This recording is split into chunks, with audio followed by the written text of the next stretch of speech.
Eh, Oke, saya coba jawabin ya Ya, pertama. banyak sekali yang masuk. Ya, mudah-mudahan saya Ya. bisa jawabin. Apakah bisa share best skenario yang bisa dilakukan oleh consumer yang nggak punya tim dedicated SOC tapi ingin jauh dari bahaya vulnerability yang selalu berkembang? Ini pertanyaannya bagus banget ya. Jadi ini memang gap yang terjadi di industri kita saat ini. Eh, Mau nggak mau ya, pertama gini, awareness dulu bahwa tidak ada yang namanya saya perusahaan kecil, saya perusahaan besar. Enggak, kita udah ngelihat gitu ya di luaran, perusahaan kecil bisa dipakai sebagai pivot point untuk akses ke perusahaan yang lebih besar. Pun selain sebagai pivot point bisa juga dipakai untuk gathering information gitu. Jadi kerentanan itu ada ya. Jadi bahayanya itu sama antara yang perusahaan kecil maupun perusahaan besar itu sama-sama ya. Nah, sekarang kan mengenai masalah oke, kalau saya tahu ada bahayanya dan apa yang mesti saya lakukan. Ya, jadi artinya kita mesti bisa upgrade. Jadi sesuatu yang sifatnya progres ya, meningkatkan security posture secara progresif itu diperlukan. Artinya mulai dengan satu tahap kita tahu dulu kita ada di mana, lalu berikutnya apa yang mau kita ketatkan gitu ya. Nah, at least ada seperti itu aja udah cukup baik buat saya ya. Yang bahaya adalah uh, oh saya nggak punya budget yang besar, maka saya ignore security. Nah, itu adalah pendekatan yang sangat berbahaya gitu. Masih lebih baik adalah kita mencari tools-tools di luar sana yang mungkin harganya masih terjangkau dan meningkatkan postur kita daripada ignore sama sekali. Ya, jadi ada resiko tapi nggak dimitigasi itu jauh lebih berbahaya. Nah, Trend Micro definitely punya beberapa produk yang misalnya kategorinya adalah SMB gitu, misalnya ya, itu uh, memang kita siapkan untuk kategori tersebut, itu bisa dicek juga. Uh, itu memang kita tahu untuk tools nggak semua orang bisa pakai dan nggak semua organisasi bisa punya tim memakai tools tersebut gitu. Jadi saya menurut hemat saya adalah bertahap ya, artinya aware dulu butuh, lalu lakukan misalnya ya testing misalnya dan terus-menerus diperbaiki. Security selalu mengenai constant loop of improvement ya. Diserang bukan berarti selesai, bukan berarti game over, enggak. Ada yang bisa kita pelajari. Nah, kita pakai apa yang kita pelajari itu untuk berkembang lagi berikutnya gitu. Lalu pertanyaan berikutnya ya, selama kita tidak install aplikasi Java, seharusnya kita aman dari Log4j ini ya. Nah, ini yang oke gini, seberapa yakin kita bahwa uh, selama kita tidak menggunakan aplikasi Java maka kita aman gitu. Jawab ya benar ya, secara teknikal kalau kita tidak menggunakan, saya mesti spesifikin lagi adalah kalau tidak menggunakan loggingnya log4j maka aman, atau bahkan yang lebih spesifik lagi adalah kalau lookup-nya log4j tidak diaktifkan maka aman. Itu benar technically ya, technically aman benar.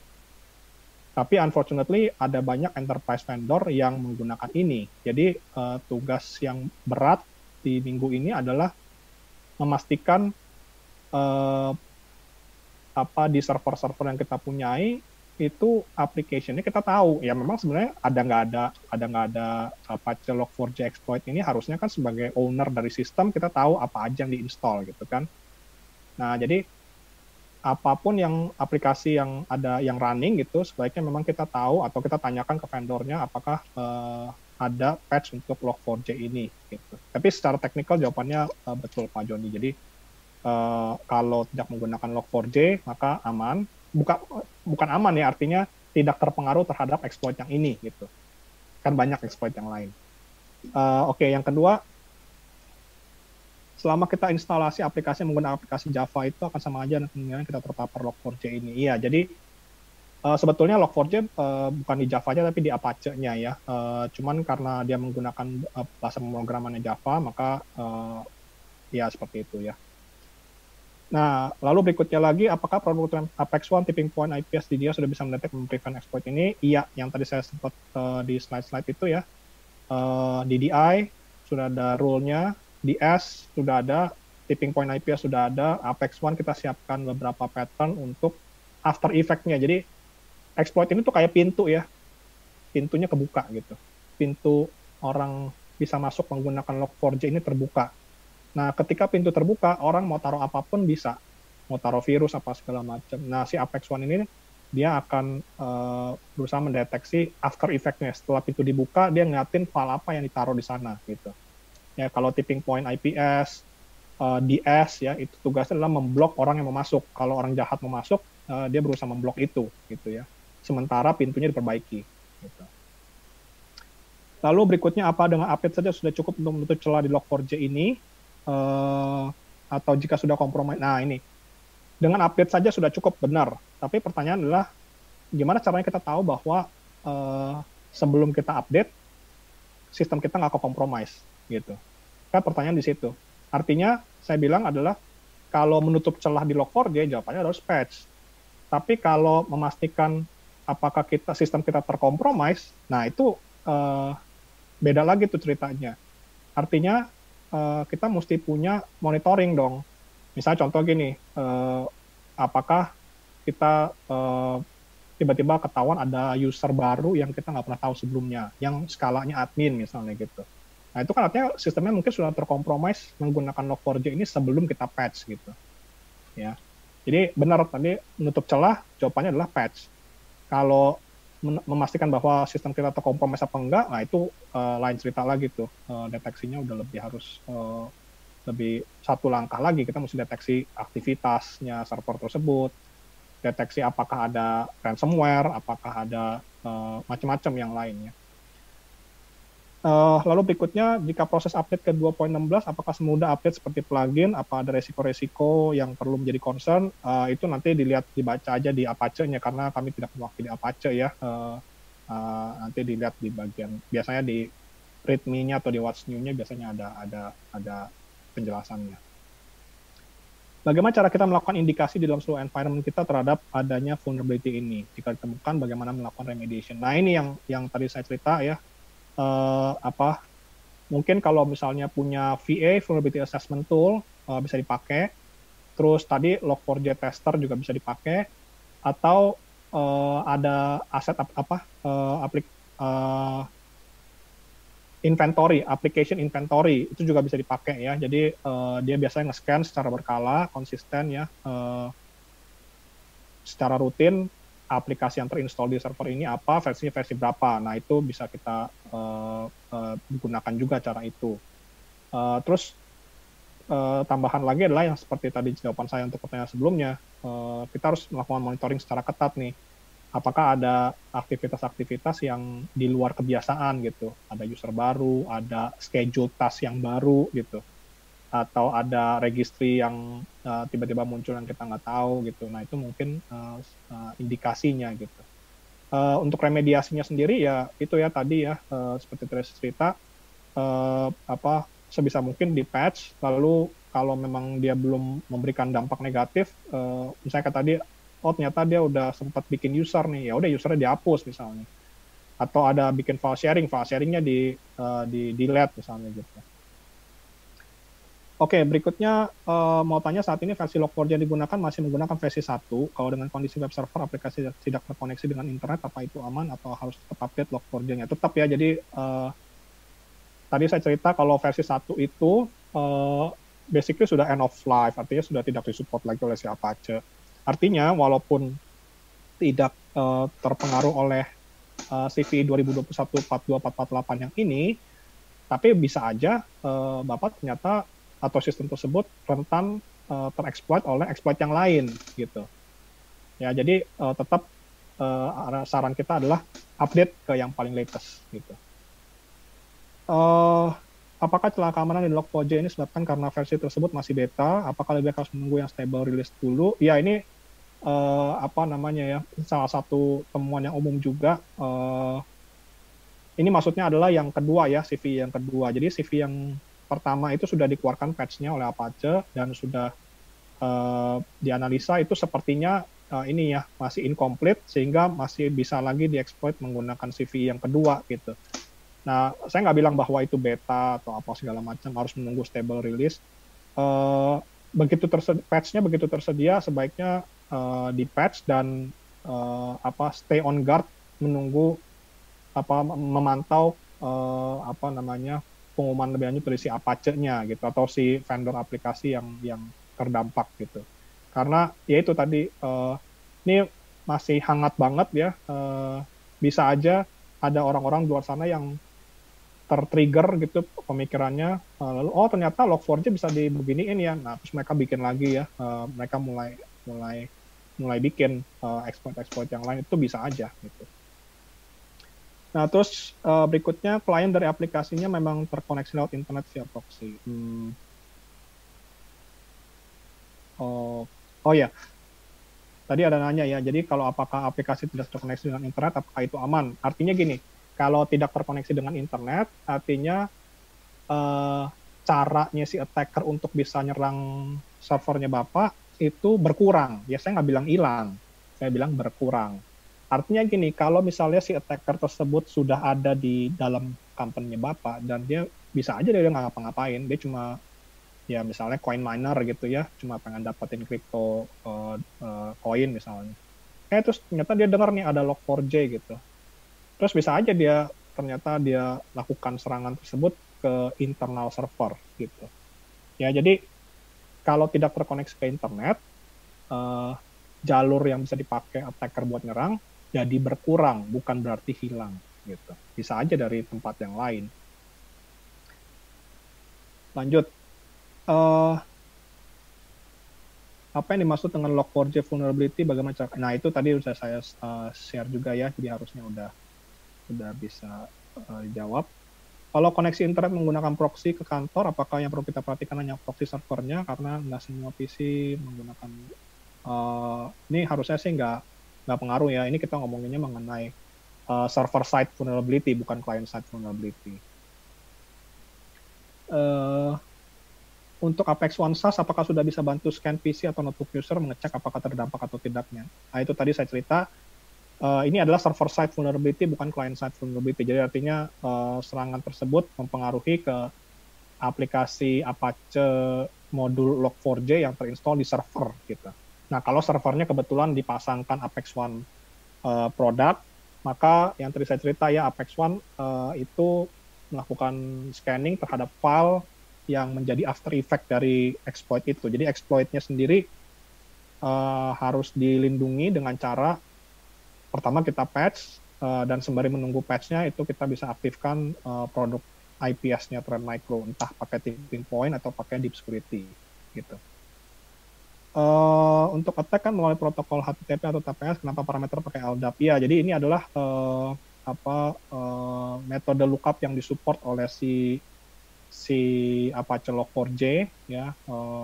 HTTPS-nya tetap ya, HTTPS-nya tetap, tetapi di bagian lookup mekanismenya Java naming and directory apa ya, I-nya saya lupa. Nah itu yang support LDAP, RMI, DNS gitu. Ya jadi bisa aja, simpel aja, kalau yang support adalah LDAP, si attacker bikin rogue LDAP server gitu, bisa aja. Nah, apakah attack ini juga bisa walaupun kita pakai cloud? Nah, tetap ya.